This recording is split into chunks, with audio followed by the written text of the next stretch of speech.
Damien. Say hello to Damien, folks. Hello. Hi there, Damien. Good. Glad you could make it. Well, we've got a lot to chat about this evening. Uh, We you're have indeed. We have indeed. you're down there in Reform Central, basically, hmm Rung and Helmsby, I am indeed. and I would like to pick your brains today, specifically about what your thoughts are on the big story which was on X on Monday when now let me bring up the guy's name because it's easy to get this one wrong. Nadim Zahawi, former chancellor, am I right? Former chancellor under Boris. I think so, and I think he had something to do with certain safe and effective medical interventions a few years ago, possibly. Oh yeah, yeah, a very controversial character. There's no hmm question about it. Yeah, Iraqi born as well. And I, my point is, I don't really understand why they thought it was a good idea to bring this guy on. Now, just in case some of us don't know exactly who this is, I don't know if we've lined up a picture of the man himself, but do we have anything there of this chap? Let's just see. Well, yes, we did have a text that he made. That's him there. Some people might recognize him. This is a tweet that he made from 10 years ago. He says it doesn't actually make grammatical sense because I'm not British born, Mr. Nigel Farage. I am as British as you are. Okay. Your comments are offensive and racist. I would be frightened to live in country run by you. I'm not sure if that was before or after he was appointed the Chancellor of the Exchequer, but I hope that or the Home Secretary rather, but I hope that his diplomatic skills are better than his English grammar.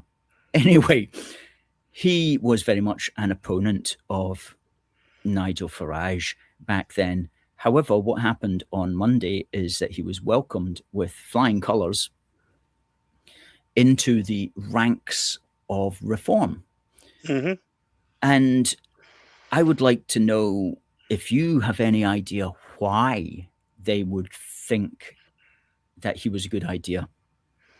Now, me personally, as I said, without getting into a reform bashing session, Yeah, we're not bashing reform as such, no. is it a choice I would have made? No, I wouldn't have made that choice personally. The optics are awful, and I can acknowledge that. I can also acknowledge that he did have experience in cabinet, so he knows how things work. He does have an inside track, and he probably knows some of the shortcuts that they can navigate around if they want to get our version of executive orders through, which are orders in council, if he wants to actually get things done, and maybe curtail any potential judicial reviews that the civil service may want to throw up when reform gets in. I think most people in the country know that Reform UK are going to be the next British government at this point. It's just there's a haggling over what form that government will take. And that's pretty much the go. In my view, the Tories aren't getting back in, Labour aren't getting back in, the Lib Dems, who are they? And I do literally think it's the reform show, and that's why they've got a lot of people defecting over from the legacy parties. It's not just the Tories, by the way; they're getting defections from the Lib Dems. They've had defections from the Greens, so it's pretty much everyone's jumping off the sinking ship. So strategically, the optics are piss poor, pardon the language. It's awful, and I can't even try to justify it. If you're looking at it from a pragmatic point of view, you could think, well, he was the Tory, and he knows that basically they're hampered by the Blurite states that set up in 1997, that they can't actually get anything through because they've locked all sides either by the civil service, by the Supreme Court, by the devolved assemblies, all basically throwing their hands in the air saying, you can't do that, you can't do that, you can't do that. So they're of the mindset that most of the devolved well, not the devolved institutions, but most of the blur institutions, whether that's Ofcom, whether that's the OBR, whether that is the Online Safety Act, whether that is the Communications Act, Online Communications Act, I think of the early 2000s, anything essentially that Tony Blair had his greasy fingerprints on needs to be removed. Maybe he's seen the error of his ways. I'm the eternal optimist. I can look at it from that angle and I can say, well, maybe they've realised, because this course has been on like a apology tour since she's not been Prime Minister, saying, well, we need to go nuclear on the Blairite state. Now, a lot of people are kicking off about the optics of Nadeem Zahawi coming over. I'm more concerned about them revealing their hands so early into this parliamentary cycle. They've actually declared war on the Blairite institutions, and they've actually said, we're coming for you. You're going to be abolished when we get in. And that gives the blob, the civil service, and the establishment chance to try and fireproof it, and to try and stop the reforms that are actually needed to make the country work again. And let's not forget our old friends, the ECHR and the Human Rights Act of 1998. Those need to go as well. It's just, that's the mistake. Everyone's focusing on Nadeem Zahawi as he's the big mistake. And yeah, optically, it is really bad. But I've argued this on my channel as well. The actual story that people are overlooking is they've declared war on the Blairite states, and they've actually declared their intention. I think that was a strategic error. That's just me. Interesting take. Are you saying there that you think the appointment of this chap is part of a war against the Blairite state? And Yeah. if so, how would he be useful in that effort? Well, he's got a foot in government. He knows how it all works, so we may potentially know of routes and off ramps, political shortcuts to get things through. Because Nigel Farage, lest we forget that he's new to Parliament. He's been in the public eye for 30 years, but he's going to become an MP in 2024. What parliamentary experience have they actually got in terms of getting things through? The only person who I was really impressed with under the last Tory government was Danny Kruger. When he defected over from the Tories to Reform either late last year, I'm quite impressed because he was one of the new intake from Boris Johnson's election in 2019 that talked a lot of sense, but they were obstructed. And basically when David Cameron came in 2010, his biggest mistake was running with the Blairite project and not actually getting rid of anything that Tony Blair set up. That was their big mistake, that they ran with it for 14 years. And that's why we can't deport illegal migrants. We can't do this. We can't do that. We can't do that, because we've got this new invention that was only created in 2009, the Supreme Court standing above Parliament saying, well, you can't do that. That's unlawful. Lest we forget that in our particular system, Parliament is sovereign, or meant to be sovereign. The King and Parliament is sovereign. There's meant to be no higher authority. And yet we're hampered by judicial reviews. We're hampered by the Supreme Court. We're hampered by the ECHR. All of this nonsense needs to go. Right. He was the Chancellor of the Exchequer. He wasn't the Home Secretary. He was the Chancellor of the Exchequer between July 22 and September 22. But then he was also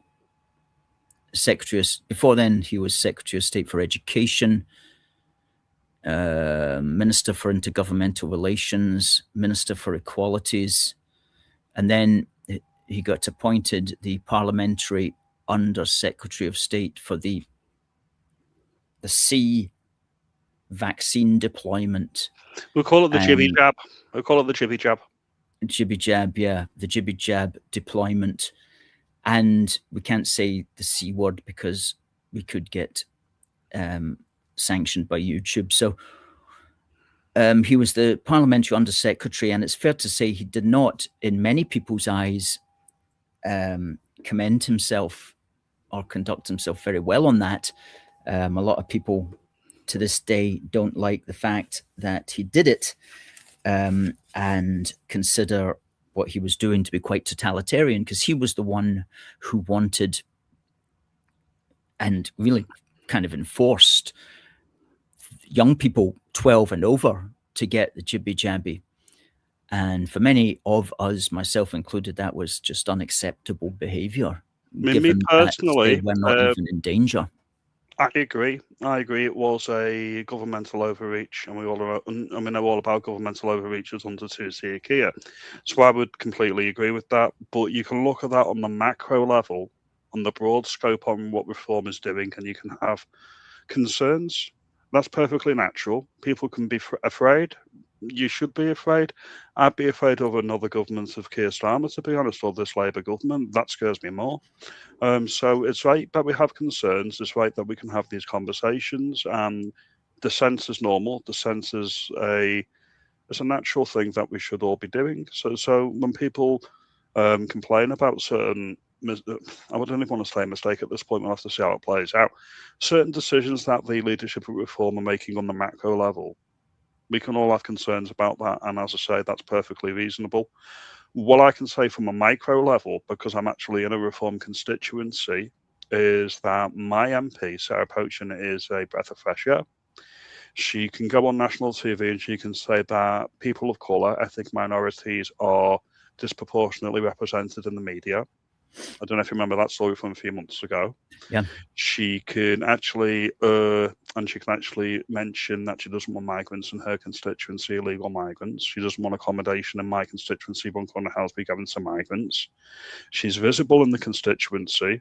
She's responsive, i.e., she actually answers emails and letters that are sent to her, and she is very, very public with right-leaning tendencies, which is it's a joy to behold, especially if you're in a red wall seat.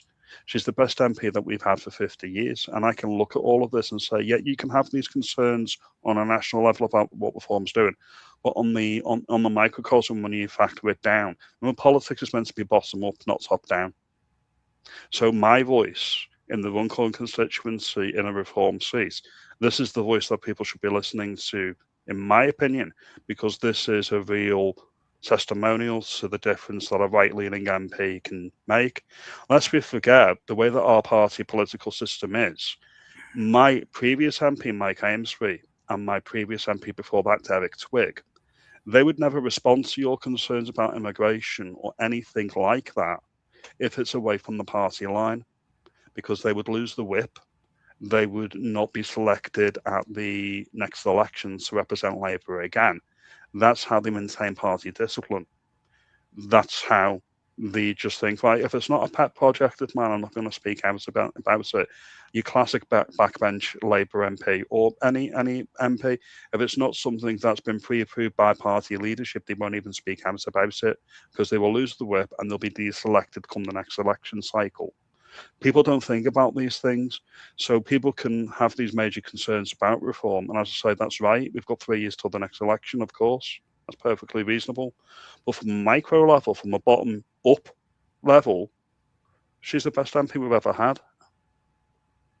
Oh yeah, absolutely. I think people looking at the responses on X anyway, and one shouldn't always take X as in any sense reflective of everybody in any way, but it's certainly instructive to an extent, generally speaking. I would say maybe 10% of the public use X, so you can take it as 10%, maybe 20%. You can say, right, okay, all right, that's an opinion. It's not the opinion. It's a opinion.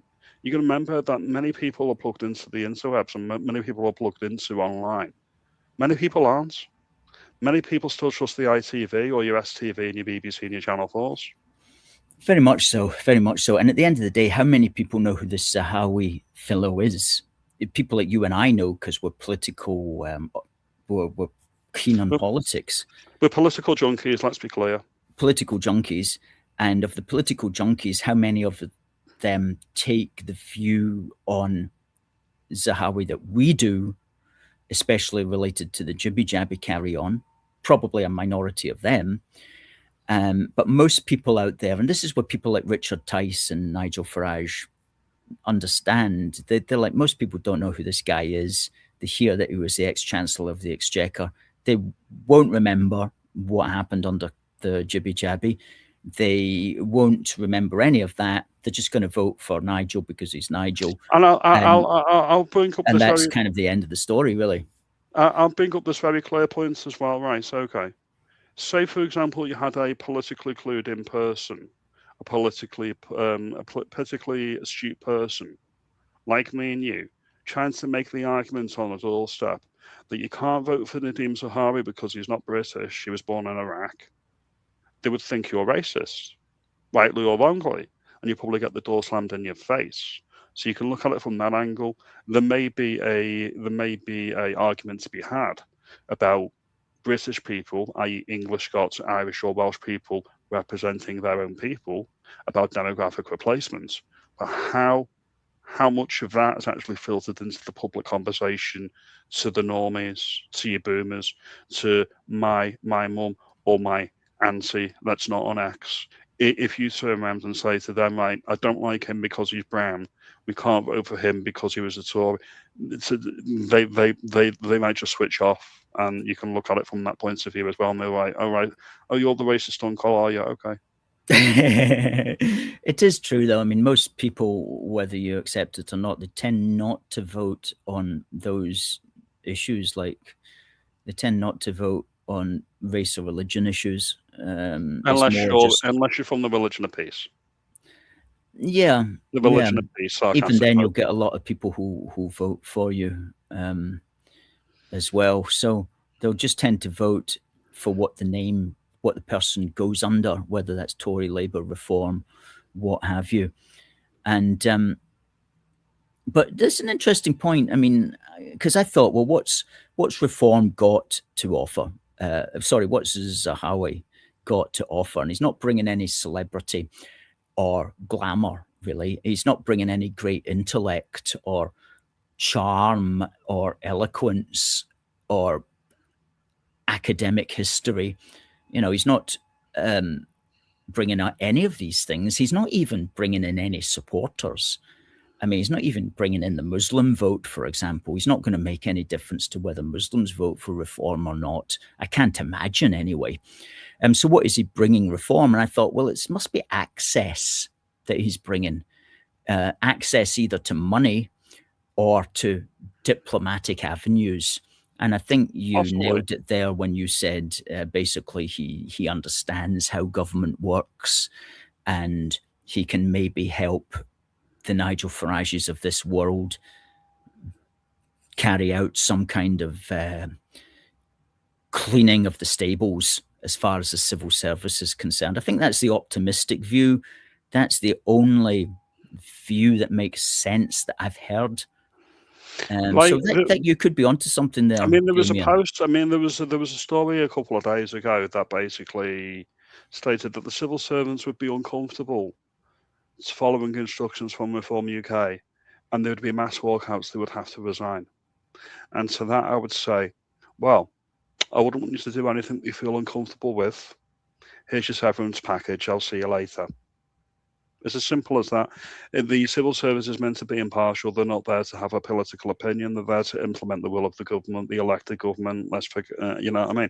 They've got no business saying, well, we're trying to pressurise any government of any stripe to say we're not going to implement, or we wouldn't feel comfortable implementing what you're telling us to do. That's not their job. Their job is to do what they've been told to do. Mm-hmm, mm-hmm. So there could be a mass clear out of the civil service. The civil service could be shrunk right down. Danny Krug has been very clear on this. At the moment, two of the most powerful people in the country are people that you probably never heard of, and that's the private secretary to the Prime Minister and the private secretary to the Cabinet. They actually deliver pre-approved and pre-prepared speeches to the Cabinet. They don't take the decisions that they should be taking for the country anymore. So essentially, they go out, and when the parroting lines like diversity is our strength, don't look back in anger, yet another terrorist attack, blah, blah, blah. That's all pre-approved by the deep state, by the permanent bureaucracy. What Reform actually wants to do, and they actually mentioned this when Danny Kruger came on board, they want to make those positions political appointments rather than entrenched in the civil service. It'd be very similar to what Trump's done in America, meaning they have to take direct instruction from the Prime Minister of the political stripe, We've not had that since 1997, where the civil service are actually delivering what they should be delivering, which is the will of the electorate. So even if they get through some of these minor issues through, if they get through some of these minor issues, major reforms through, like making these political appointments, that is what I'm focused on. People are getting bogged down with the minutiae of, oh, I didn't like this, I didn't like that. I can think more big picture. If they get rid of the Supreme Court, restore the law lords, make these political appointments, slim down the civil service, maybe curtail the most excesses of devolution, leave the ECHR. If they can get all of this through, Farage, for all his faults, would be one of the best prime ministers we've had in a good long while. It's that would be true. Absolutely. If they could do that, it would be fantastic. And at the moment, is they are the only game in town, really. And I've mentioned And this on when, my channel as well. It's about viability. Show me another vehicle with momentum. People look at Advance UK, maybe UKIP, Homeland Party. Some people know what that is. I didn't until a few months ago. It's like, have they got the profile and the visibility to actually get in? I would say no, not currently. And that's not a slight against Ben Habib. He makes all the right sounds. He's articulate. He's the example of an assimilated man of foreign ethnicity that has actually made a contribution to Britain. All these are positive things. But tell Joe Public on the street who Ben Habib is, and they're like, who? What? Who's that? Absolutely, absolutely. And some people have no idea how difficult it is to even begin to get off the back foot when you're trying to set up a political party. And to get any kind of momentum. And again, like it or not, it also needs a whole lot of money, millions and millions and millions of pounds to get any kind of momentum. And I mean, I don't like the fact that in our democracy it needs millions and millions of pounds, but it does need millions and millions of pounds. And so unless you've got that, then what have you got? And I mean, you've also got to have a clear things that you're fighting for, as you say. What the manifesto that you just articulated there, you know, these are clear bullet points that the party could come in and do. And do the other parties have Because clear they bullet points about what they intend to do? they've specifically said they are going to war with Tony Blair's managerial state. They've made specific announcements that they want to make ministerial appointments of the permanent secretaries of the cabinet and the prime minister. They need to be, and probably the head of the civil service as well. They need to be political appointments, so they're in hock to the government and not the entrenched bureaucracy. Because at the moment you've got the civil service, and their biggest aim is to protect themselves. It's not to deliver what the government's been elected to deliver. That's a secondary or a tertiary issue for them. They're there to preserve the Blair legacy, and that's what needs to be challenged. And that's what they've said they want to do. And as I say, they've also said that they want to slim it right down. And these are all things we can get on board with. Leave the ECHR, deport the illegals. All of these things are what people on the right have wanted for decades. So, as I say, that's what I'm focused on at the moment, because they've made declarations of intent. Declarations of intent, exactly, exactly. That's true. Whether they can get it through, let's hope so. But certainly, there's Well, this is the thing. As I've mentioned previously, Alistair, King and Parliament is sovereign. That is, the Prime Minister can get anything through with political will and a disciplined party with a majority. exactly, So exactly. when the Tories, when they got the 80-seat majority under Boris, we can't do this. We're not allowed.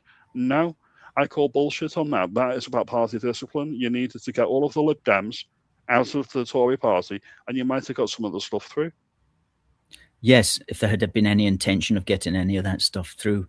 But yeah, the old parties have really kind of disgraced themselves. So we're going to have to see. Getting a few good comments coming in here tonight. Quite a few coming in. Let me just see. There's one or two that I wanted to read out. Derek says, "Great show, guys. Great show and debate again." Thank you, Derek. Thank you, Derek.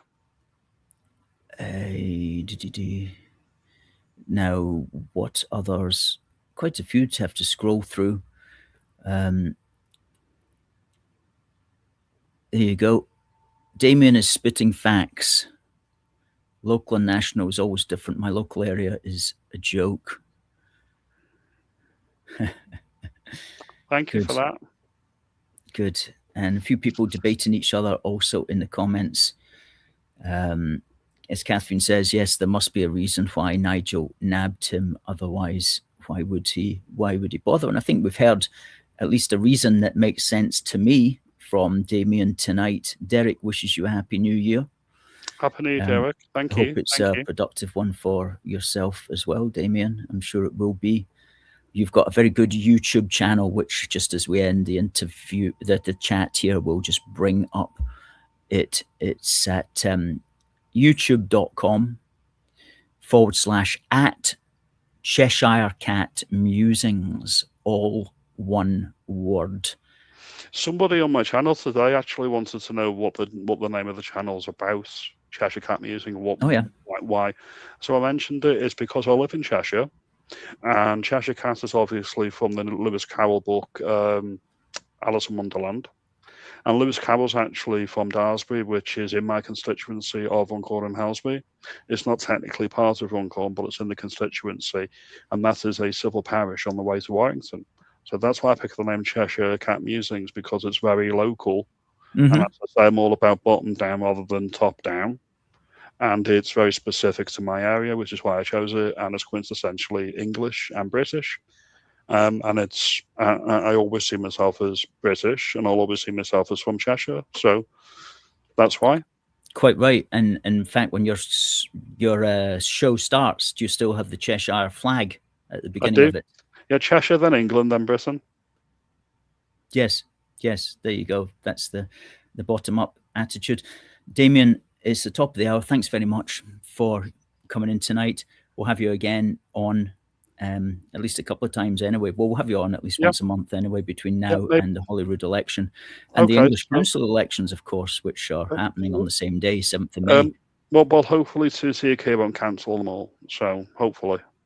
Yeah, good. We'll see what happens. But yeah, definitely. Well, when we get closer to your local elections or your assembly elections, I'm sure we'll get into that discussion as well. Totally. Okay. Until then, thanks very much, folks. Let's say goodbye to Damien. Good night. Thank you. Damien Davies of the YouTube channel at Cheshire Cat Musings. Great fellow. Always got interesting insights. I hadn't thought too much about the ability of Zahawi to maybe know how the deep state operates. Are we being too optimistic when we think that? Perhaps, I don't know, but certainly an explanation that would make a certain degree of sense. Thank you to Damien for that. Derek says, great show. Thank you.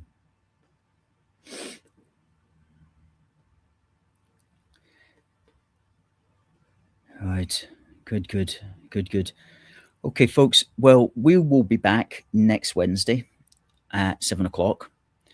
And we'll have another guest also next Wednesday. Looking forward to that. And until then, let's wish for the very best for us all. And it just remains for me to say, God bless the United Kingdom and God save the King. See you next week.